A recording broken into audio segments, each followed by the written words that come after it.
Alright, hello and welcome back to Brigador. We're getting to the swing of things to the point where we're kind of getting back into doing the missions in a reasonable amount of time. Hopefully that's a trend that'll continue. Today we're doing Metal Health. Contract removal of 4 target structures, opposition moderate loyalist. This operation targets upper echelon NEP commanders. For those not already in our employed, news of great leader's death caught many members of his war council in inner circle unprepared. Some linked up with their nearest sector base. A few attempted to escape, like Romero Costello, but many have gone to ground. 4 high-value targets have bunkered down within the Evora Estate Country Club. Convenient choice as they were already there at the time. Security is enough to stave off low-level Corvid mobs, but not enough to deter a brigador. Be confident in the low flight risk for these targets. Destroy the designated clubhouses on the grounds of the estate to complete your mission. And again, we got just completely new vehicles to choose from. If we don't have enough missions to try one out, I will go back and try out some of the other vehicles from before. Anyways, we got a treehouse, which I'm very excited to try out. Costa's treehouse is armed with a Plowman chemical projector and a Koenig 30mm Gatling gun, with an audio-kinetic pulse for defense. This loadout is for murdering everyone and everything in sight. Best if piloted aggressively and used height to fire over protective cover. Be careful not to drive through your corrosive gas, however. Right, we got a Killdozer. Brolin's Killdozer is armed with a Carlos 84mm recoilless rifle and Bonesaw 8mm machine gun with a smoke projector for defense. This loader is a bull. The weapons are secondary to the Killdozer's ram, which will destroy most enemies in a single hit. That sounds promising. Keep targets to your front and focus on choke points and ambushing. We got the Rounder. We read about the Rounder before, right? And the Mongoose. Well, we're definitely starting out trying the tree house. I don't know how practical it'll be, but so design like that, you gotta try it first, right? Okay. I think we can shoot most of them from here. Okay, well, let's see what we got here. Oh, you see it's pushing us back a bit too.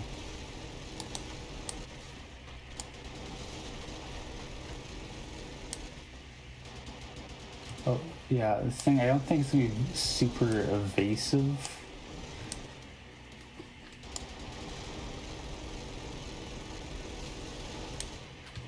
Okay, yeah.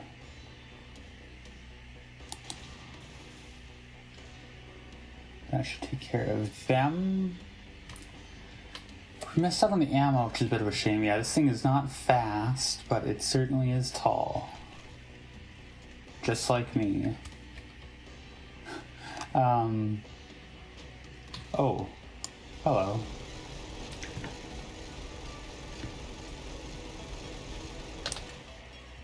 I wonder what the preferred method of... Okay, that's not good. Method of engagement is, because you're not really... Right? Like, you're not supposed to hit anyone from... Not supposed to get hit from the back.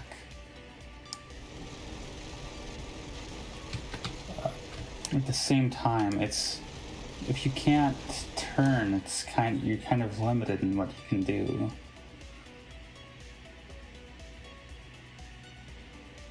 Oh, I mean, we have enough health. I'm hoping we can just. Okay. Oh, we were out of that shot type. Okay, well, that's not good. We can't space ram either. Yeah, it's not really efficient, I will say. We do need that ammo though.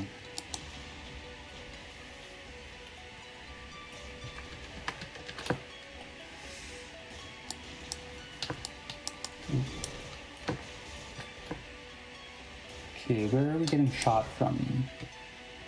Yeah, not being able to...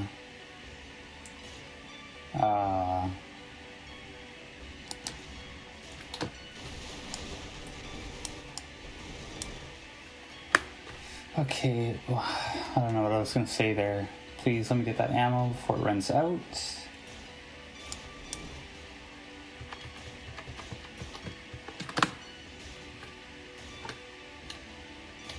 Yeah, I think we just run them over is the most efficient approach. Oh, that is our ammo. Okay, beautiful. Oh.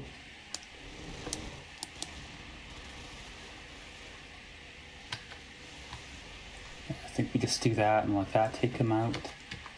Oh, thank God. Okay.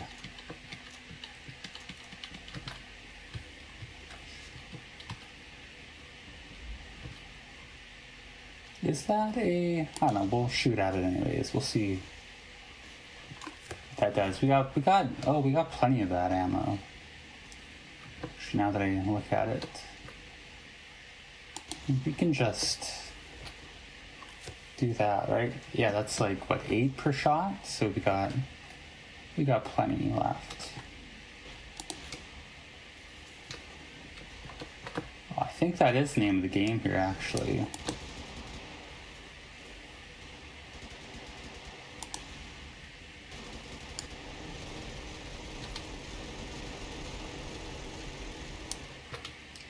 I mean, we're close enough to the refill, too, that we can... I know they only have finitely many...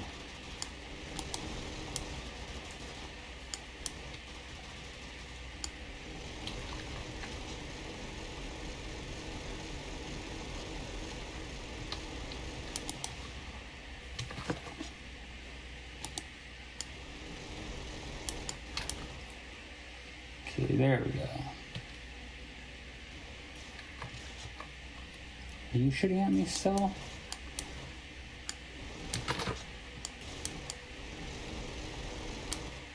There we go. That is not me. Like that ammo type, so we'll do that.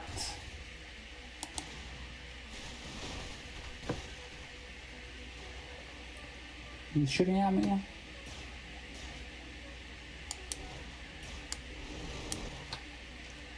Alright, where is... We got one more to take care of. Oh, here's our exit right there.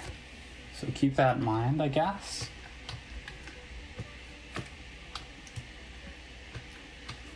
Yeah, this thing kind of rocks to drive, I'm going to be honest. I am vibing with the kill... No, it's not a kill, though. It's a treehouse. Whatever.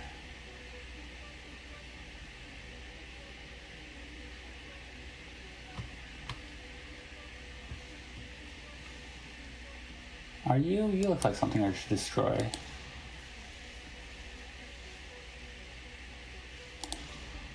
Oh.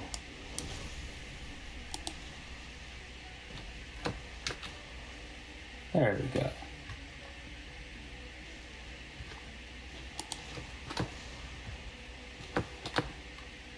Okay, can we get that in time?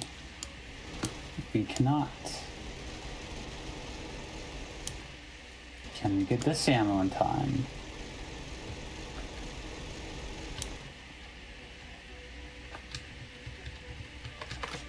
We can.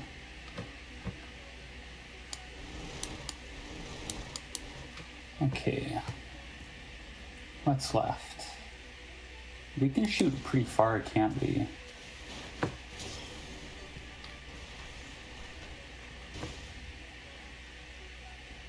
Yeah, that is all of them. I'm gonna shoot that house down just to, you know what? It's a good strategy. Whenever the exit is 2, we may as well just get some more money for damages while we can, right? Like that building, yeah, let's take that out too.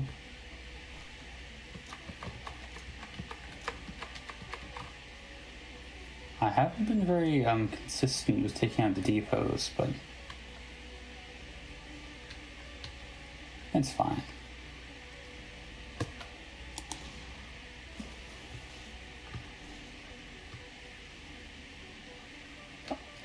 I do want to get to reading, so I'm not the most precise for getting as much money as I can, but yeah, there we go. That went pretty good. I enjoyed that. Did enjoy the treehouse, we'll be honest. And now we can take a look. Yeah, we got all the intel last time. There's only so much lore we can afford. I think we're gonna have to deal with that, though. I think we'll just buy what we can and then keep going. So, brigadors. Not what I expected, to be honest. Season 1, Episode 3, Uncage the Big Man. As a mysterious voice calling himself the Big Man welcomes the brigador heroes to their new home, Brigatown, and teaches them about the power of money. He then sends them on their first contract to Andros. Season 4, Episode 13, Volta Polka. About to be run over by sludgos, PJ and Johnny are saved when a mysterious plate-faced stranger lures the monsters away with his whimsical concertina playing. Once safe, they track down the laconic Volta and welcome him as their newest brigador hero. That's these are references to things, right? I know that the plate-faced guy, that's someone you can unlock at some point, right? Season 6, Episode 24, Conspiracy Part 1. When the friendly Nebrians suddenly start shooting at Brigatown with their orbital guns, Spitz and Tucky go undercover and find out that a new enemy, the Yellow Yucks, are able to secretly infect and control people, including the High Council, but are captured in the process. Season 7, Episode 1, Conspiracy Part 2. The big man uses his special Brigatown equipment to break down Spitz and Tucky, but Tucky is injured by the Yucks in the process. Leaking fuel, they can't escape the Yucks horde, which chases them into a dead end. There they are confronted by the head Yucks and Bad Chief, who announces plans to destroy Brigatown. Spitz uses her ceremonial SNC lighter to ignite the fuel trail, which blows up an ammo depot and buries all the Yucks. As Spitz and Tucky leave, Bad Chief crawls out of the rebel and looks out menacingly at Brigatown. Well, that's fun. Alright, let's get some of the actual intel, starting with armor. A broad variety of reactive and ablative armors are currently fielded. The former counters kinetic munitions, while the latter counters energy weaponry, outside some exceptions. Reactive armors are favored by most terrestrial armies, while spacers utilize ablative armors almost exclusively. Predominating type still varies between faction and locale, but we've found most to conform to this model. Spacers universally rely on both hard shields and energy weapons due to mass constraints. The potency of the energy weapons against hard shields also explains spacer preference for ablative instead of reactive armors. A spacer is most likely to die at the hands of other spacers, so they equip themselves accordingly. The NEP exhibits an understanding of both armor principles. Reactive armor is more common, though explosive reactive and active armor systems are largely avoided. This is likely due to the risk these pose for friendly infantry and civilians. Overall, the NEP favors a balanced distribution and exhibits a military competence that exceeds their counterparts in the outer colonies. Corvette vehicles use a crude, non-explosive reactive armor, a masked layer of metal, car, and concrete with a rubbery insulate injected between. We suspect the design is propagated through cultural reinforcement. Corvette education precludes a scientific understanding of this communal breadth. Most Corvids localize armor only to the cockpit. Armor to bathtubs is largely accurate. The dearth of outer plating allows kinetic munitions to over-penetrate, minimizing mechanical damage at the crew's expense. This explains both high Corvette mortality and the rapid redeployment of downed vehicles. Given the frequency that it appears in NEP psych reports, Corvette Claret is both effective and intentional. This is by Baindir from the SNC Informatics Division. Don't hear from him often.